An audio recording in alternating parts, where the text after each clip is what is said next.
everybody, welcome back to another episode of Bullish or Bearish. I'm Angela Chu from Success Options Group, and I'm here again with my brother Tony. And today we're going to bring you another great topic where we're going to cover, both sides of the story, like different things about what you need to know about a topic that's in the financial area that you might find interesting and want to know more about. Yeah, like Andrew said, my name's Tony, and the topics we try to bring you are the ones where people are unsure of what to do, right? And we try to bring out the topics that will actually help you or something you're really interested in. And one of the topics we've been hearing about recently is the idea about penny stock. So I'm going to take the bullish side of penny stocks. So probably the greatest thing about penny stocks is it's like finding treasure, right? So it's like you can make a lot of money on a very small amount of capital. So you don't have to invest as much money. And we've talked about this in prior videos. And you can get outsized returns because you're able to find these like diamonds in the rough. Okay, so the thing is what he's talking about.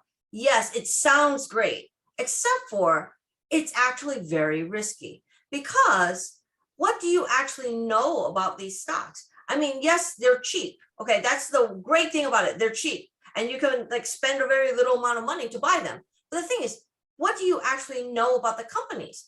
There's not a lot of information about a lot of these penny stock companies. And also the fact that they're penny stocks means that they're very risky. They're very volatile. You don't actually know what's going to happen.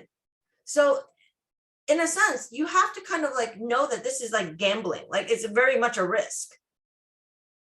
Yeah. So, I mean, there's risk in the stock market. Wow, what a surprise. But I mean, so let me just go back a step. I mean, so penny stocks, there's a little bit of a misnomer there. They're not necessarily like pennies, right?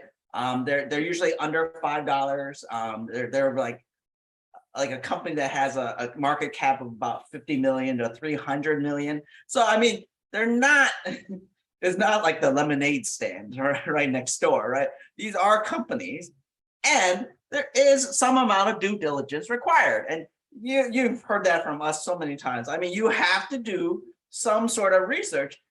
And I think what's just great about it is that if you have that kind of interaction with that company, or like, for example, perhaps you're like Angela, you have all this knowledge about drugs and like what can actually happen, you can find these kind of hidden gems. Like these pharmaceuticals are usually one of the biggest ones that people call out, which can have outsized gains, and you can 10x, 100x your kind of capital of what you initially invested.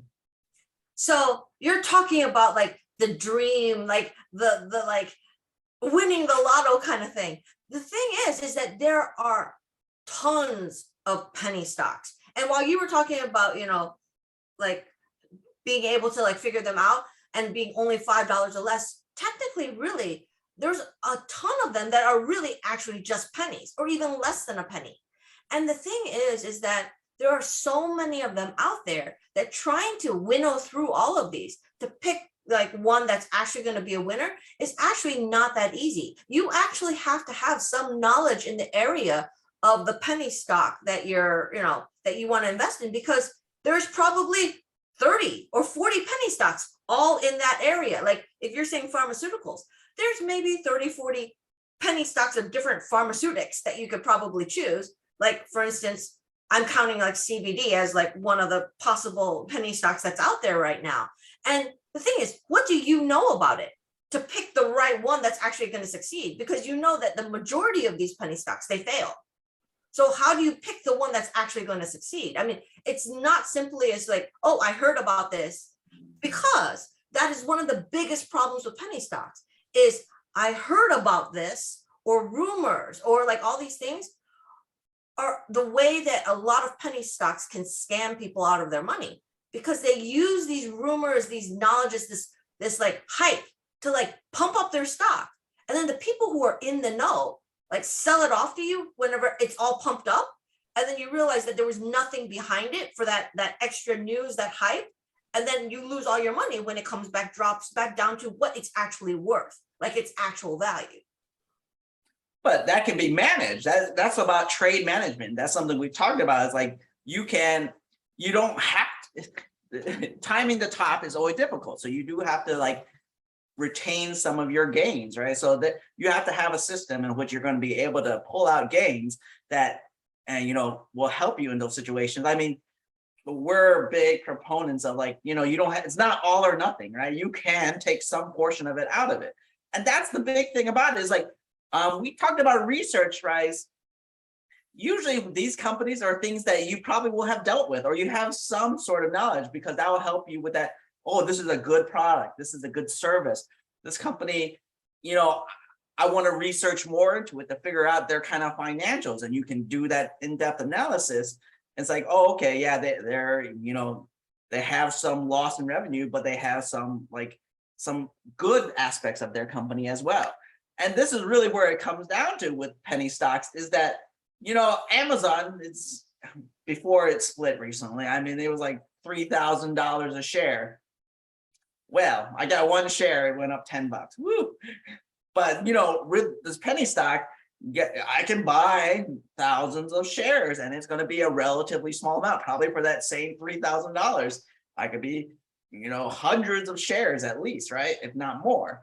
And that allows you to do a proportional trading, with that strategy we were talking about. You could leg out, right? You don't necessarily have to sell it all or sell it in.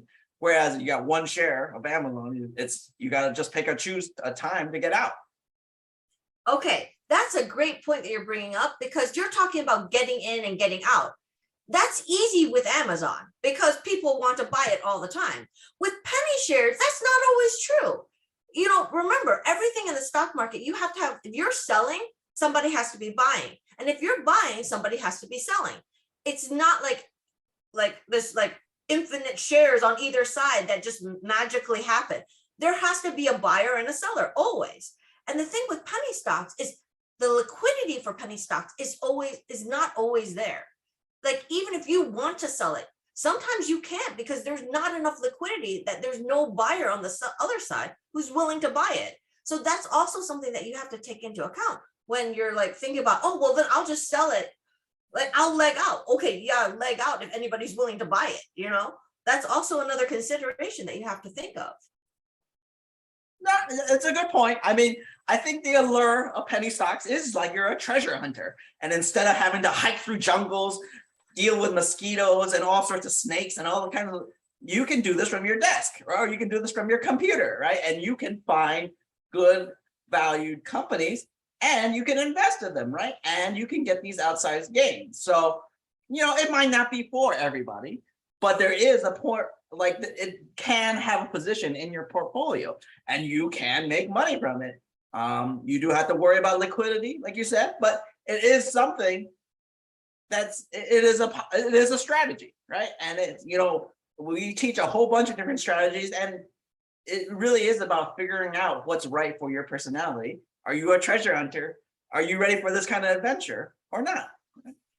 And my brother just brought up a really great point. This is one of the reasons why we do these videos, is because we all have different personalities. We all have different things we want to do.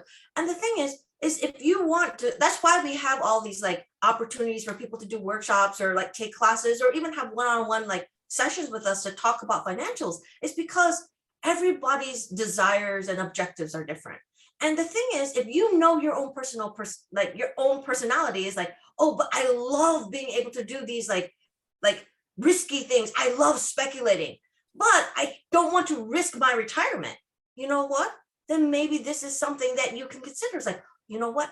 I can get my thrills. I can get my roller coaster, these feels that I really want to have, while putting the majority of my portfolio in something safe, secure for retirement. I can still get that adrenaline rush that you want for your stock market, while only putting a little bit of your capital into pure speculation. I mean, that's why we say that, there's a reason for everything, and everybody can use everything depending on, what they want, that's really why we talk about these kind of things. Yeah. So make sure, if you enjoyed this video, hit the like, hit subscribe, sign up for a workshop or one of these personal consultations Angela just mentioned. And we'll definitely figure out the personality that fits you best, and we'll figure out what adventure you're actually looking for. So see you next time.